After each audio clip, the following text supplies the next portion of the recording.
मुरादाबाद में आजाद समाज पार्टी का प्रबुद्ध जन सम्मेलन हुआ। पार्टी अध्यक्ष और नगीना सांसद चंद्रशेखर आजाद ने इस दौरान बीजेपी सरकार पर जमकर हमला बोला। उन्होंने किसानों, युवाओं और हाल की घटनाओं को लेकर योगी सरकार को कटघरे में खड़ा किया। मुरादाबाद में आजाद समाज पार्टी का प्रबुद्ध जन सम्मेलन संपन्न हो गया। अस्तित्व बचाओ और भाईचारा बनाओ के मुद्दे पर आयोजित इस कार्यक्रम में पार्टी अध्यक्ष और नगीना सांसद चंद्रशेखर आजाद मुख्य अतिथि के रूप में पहुंचे। उन्होंने कहा कि जनता का पार्टी को भरपूर समर्थन मिल रहा है और आगामी पंचायत चुनाव में उनकी पार्टी बड़ी जीत दर्ज करेगी। चंद्रशेखर आजाद ने बीजेपी सरकार पर निशाना साधते हुए कहा कि किसान परेशान है, यूरिया की किल्लत है और नौजवान बेरोजगारी से जूझ रहे हैं। भर्ती घोटाले लगातार हो रहे हैं और प्रदेश में जंगल राज कायम है। उन्होंने बरेली और फतेहपुर की घटनाओं को लेकर सरकार पर पक्षपात का आरोप लगाया। उनका कहना था कि उत्तर प्रदेश में 2 कानून चल रहे हैं। वहीं आई लव मोहम्मद प्रकरण पर उन्होंने कहा कि यह सरकार की सोची समझी साजिश है ताकि जनता असली मुद्दों से भटकी रहे। चंद्रशेखर आजाद ने मुख्यमंत्री योगी आदित्यनाथ को भी घेरा और पूछा कि ट्रिपल इंजन की सरकार होने के बावजूद पश्चिमी उत्तर प्रदेश को हाईकोर्ट बेंच क्यों नहीं दी जा रही।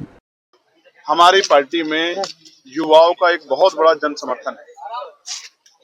वो जन समर्थन बहुत मेहनत कर रहा है, लेकिन जन समर्थन को वोट में तब्दील करने के लिए हमें पढ़े लिखे समझदार लोगों की उनके मार्गदर्शन की आवश्यकता है।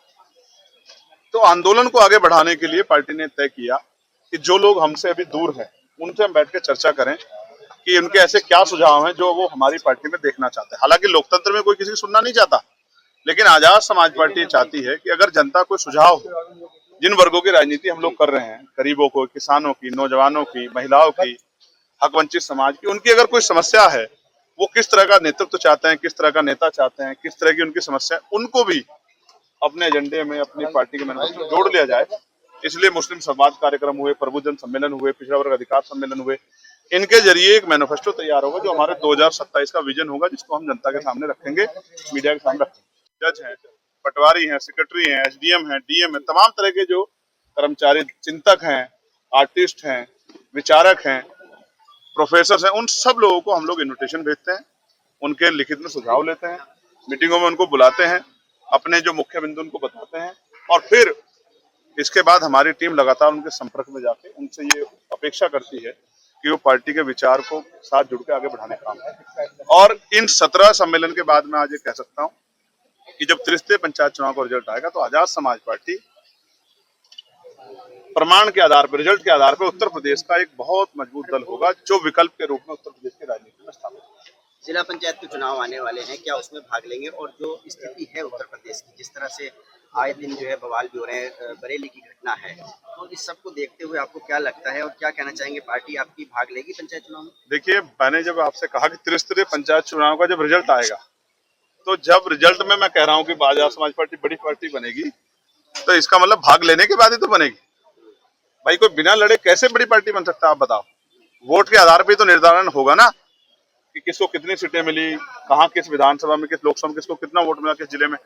तो त्रिस्तरीय पंचायत आजाद समाज पार्टी जो ग्रामीण इकाई की सरकार बनेगी, पंचायत की सरकार बनेगी, बहुत मजबूती से लड़ेगी और अपने काम करने वाले कार्यकर्ताओं को, जो मेहनती हैं, जो दिन रात संघर्ष करते हैं, उनको, पैसे वालों की जगह उनको प्रायोरिटी देकर मौका देगी, जिससे कि नए नेतृत्व का निर्माण है। बरेली में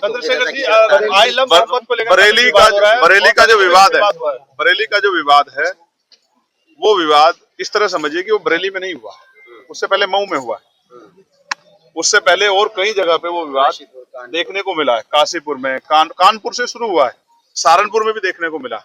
मैं तो सहारनपुर की घटना देख रहा था, एक व्यक्ति जिसके हाथ में एक पोस्टर था, इस पर लिखा था आई लव मोहम्मद, पुलिस के साथी उसको इस तरह लेके जा रहे थे जैसे वो कोई बहुत बड़ा अपराधी। तो मेरी समझ में ये नहीं आ रहा था कि ऐसा क्या हो सकता है जो धर्मों में बटा देश है, धर्मनिरपेक्ष देश है, जहाँ इतने धर्मों के लोग रहते हैं, जहाँ जैन हैं, पुराने धर्मों में बौद्ध हैं, सिख हैं, हिंदू हैं, मुस्लिम्स हैं और तमाम तरह के जो हैं धर्म से कनेक्टेड लोग हैं, वहां उसमें आप अपने धर्म के जो इष्ट हैं उनको मानने पर या उनके से ये प्यार का इजहार करने पर आप मुकदमा दर्ज कर देते। तो ये मैंने कहीं नहीं पढ़ा।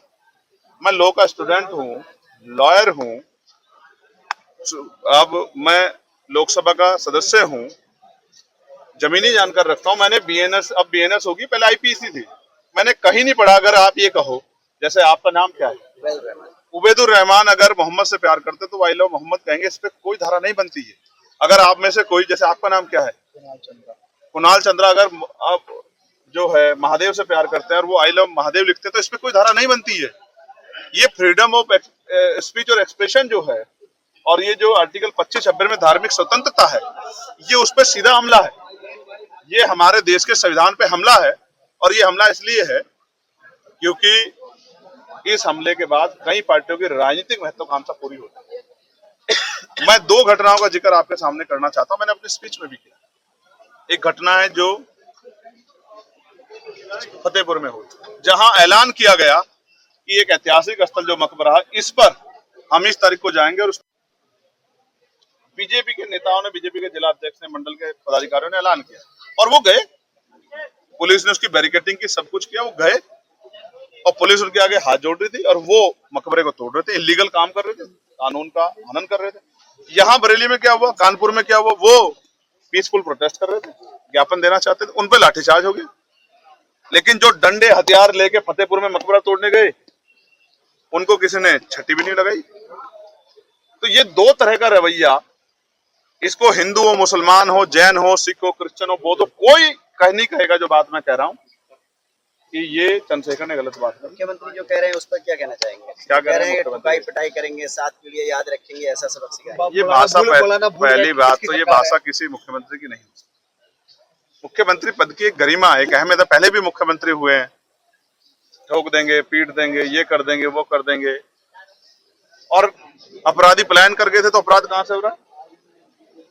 मैं फिर आपको स्पष्ट करना चाहता, सत्ता में अहंकार तो होता ही है, इस बात को आप माने या ना माने, लेकिन ये कटु सत्य है, ये कटु सत्य है, ये कटु सत्य है कि सत्ता में अहंकार तो होता ही है, और जब ये अहंकार सर पे चढ़ जाता है तो इस तरह के शब्दों का प्रयोग होता है। और मैं ये बस आपको ये कहना चाहता हूँ, ये जनता है, अहंकार को चकनाचूर कर देती है।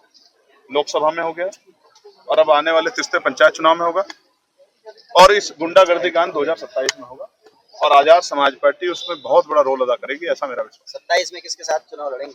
जनता के साथ गठबंधन करेंगे किसी अन्य दल के साथ? जनता के साथ मिलकर चुनाव लड़ेंगे। आजम खान साहब बाहर आ गए हैं, आपके बड़े करीबी रिश्ते हैं, आशीर्वाद मिलने की उम्मीद है उनका? नहीं, वो हमेशा ही, अभी मेरी बात हुई उनसे, और मैंने उनसे आग्रह किया कि आप स्वस्थ रहेंगे तभी इस सरकार से लड़ पाएंगे, हिटलरशाही तानाशाही सरकार से, तो आप अपनी सेहत का ध्यान रखिए। और मैं धन्यवाद देता हूं कि उन्होंने इस बात को माना, कि उन्होंने अपनी सेहत की चिंता की और अपने इलाज के बारे में सोचा।